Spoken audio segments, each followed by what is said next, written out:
Halo semuanya, balik lagi sama saya Mr. DJ. Kalian tahu nggak, di Jepang ada satu jenis sayur yang wajib dimakan tiap hari sama semua karyawan kalau mau sukses. Namanya horenso. Tapi tenang, saya nggak lagi bahas menu makan siang. Horenso adalah mantra rahasia yang menentukan apakah kamu bakal dianggap karyawan kompeten atau malah bikin pusing tim. Kalau kamu nggak paham konsep ini, sehebat apapun skill teknismu, karirmu bisa terhambat di sana. Dan kenapa ini penting banget buat kamu yang mau atau sedang berjuang di perusahaan Jepang? Yuk, kita bahas tuntas di video kali ini. 田中さん、ちょっと聞いてもいいですか？日本の企業でほうれん草という言葉がよく耳にしますが、それは一体何でしょうか？ああ、リコさん。いい質問ですね。仕事で使うほうれん草は一つのビジネスルールのことですよ。ビジネスルールですか。詳しく教えていただけませんか？はい。ほうれん草は報告、連絡、相談の最初の文字を合わせた言葉なんです。まず、報告は仕事が進んでいるかどうか上司に伝えることです。ミスをした時もすぐに報告しなければなりません。なるほど。じゃあ、連絡はどういう意味ですか？連絡は事実をみんなに知らせることです。例えば、明日の会議は3時からですとチームに伝えることですね。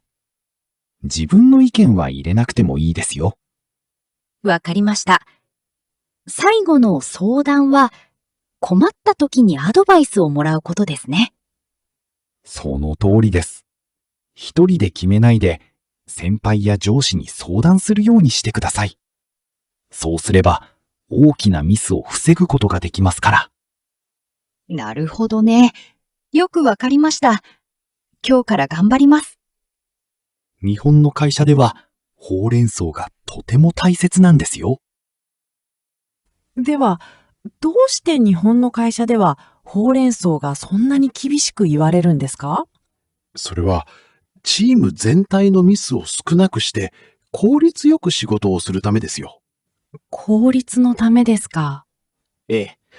例えば、もしリカさんが一人で悩んで仕事が遅れてしまったら、チーム全体のスケジュールが遅れてしまいますよね。はい、確かにそうですね。でも、すぐに相談すれば、他の人が手伝うことができます。それに、悪いニュースほど早く報告すれば、問題が大きくなる前に止めることができるんです。なるほど。自分のためだけじゃなくて、会社のみんなのために情報をシェアするということですね。その通り。情報を共有すれば、みんなが安心して仕事ができます。それが信頼につながって、会社のパフォーマンスも良くなるんですよ。信頼関係を作るためにも大切なんですね。勉強になりました。ええ、何かわからないことがあったらいつでも相談してくださいね。はい、説明ありがとうございました。Oke Mas Bro and Sis, sekarang mari kita bahas beberapa ungkapan dan pola penting dalam percakapan barusan. Itai. Arti, sebenarnya apa sih? Gimana sih? Fungsi, digunakan untuk memberikan penekanan pada pertanyaan saat pembicara merasa bingung, heran, atau kesal. 一体何が起きたんですか？ Sebenarnya apa sih yang telah terjadi? 一体どこへ行くつもりですか？ Sebenarnya kamu berniat pergi kemana sih?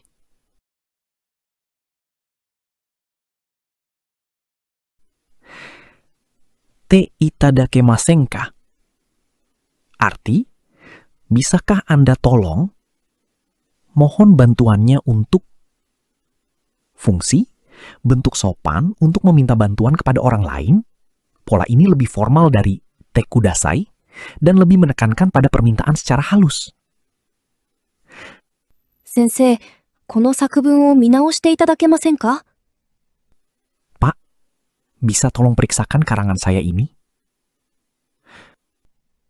この漢字の読み方を教えていただけませんか？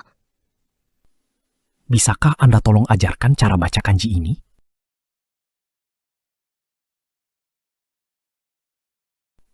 Kadoka artinya atau tidak. Fungsinya digunakan untuk menghubungkan anak kalimat yang tidak memiliki kata tanya, seperti apakah benar atau tidak. 明日雨が降るかどうかわかりません。 Saya tidak tahu apakah besok akan turun hujan atau tidak. 漢字が正しいかどうかチェックしてください。 Tolong periksa apakah kanjinya sudah benar atau belum. Koto artinya hal, perkara, tentang. Fungsinya mengubah kata kerja atau kalimat menjadi kata benda, nominalisasi. 私の趣味は写真を撮ることです。 Hobi saya adalah hal mengambil foto. 日本で働くことは大変ですが、楽しいです。 Perkara bekerja di Jepang itu berat, tapi menyenangkan. Fungsi lain digunakan untuk memberikan penjelasan predikatif atas suatu topik kalimat. 相談は困った時にアドバイスをもらうことですね。 Soudan adalah meminta saran saat kita bingung. ほうれん草は一つのビジネスルールのことですよ。 Hourenso adalah hal yang berkaitan tentang aturan kerja. Soudan dan Hourenso pada kalimat tersebut menunjukkan sebagai topik kalimat. Penjelasan tentang fungsi koto yang lebih rinci bisa dicek pada video saya yang lain ya.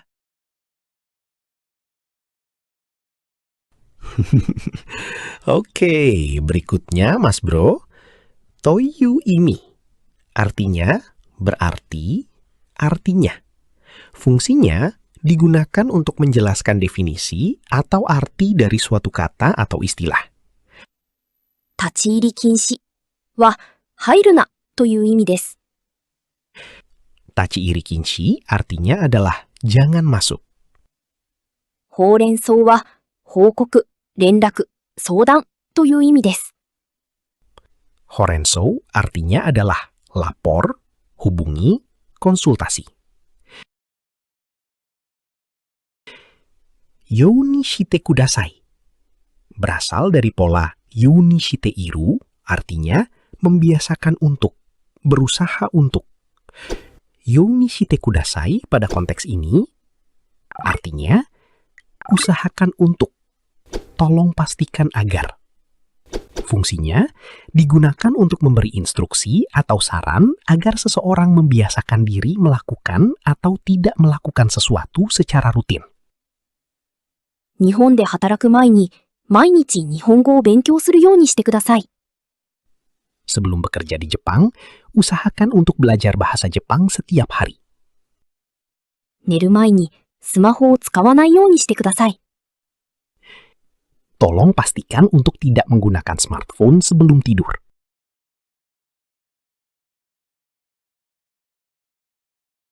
Saseru, konjugasi kata kerja bentuk kausatif. Artinya, membuat, menyuruh, membiarkan. Fungsinya, menunjukkan subjek memerintahkan atau menyebabkan atau membiarkan orang lain melakukan sesuatu. 山田先生は学生に作文宿題を書かせました。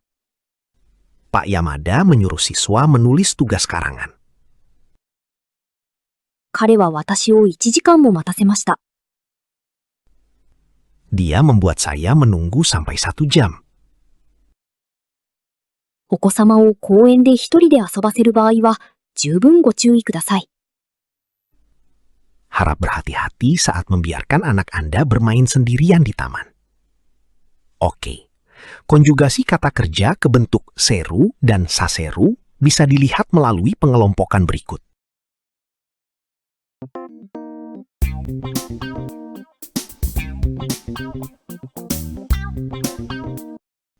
Rareru, bentuk pasif. Artinya di, terkena sesuatu. Fungsinya digunakan saat subjek menerima tindakan dari orang lain. sering digunakan untuk hal yang tidak menyenangkan atau kejadian netral tanpa ada unsur tendensius. 私は誰かに足を踏まれました。 Kaki saya diinjak oleh seseorang. Ungkapan rasa tidak menyenangkan. この建物は1973年に建てられました。 Gedung ini dibangun pada tahun 1973. Ungkapan kalimat ini menyatakan secara netral berupa kalimat berita. Konjugasi kata kerja bentuk pasif, bentuk rareru, bisa dilihat melalui pengelompokan berikut.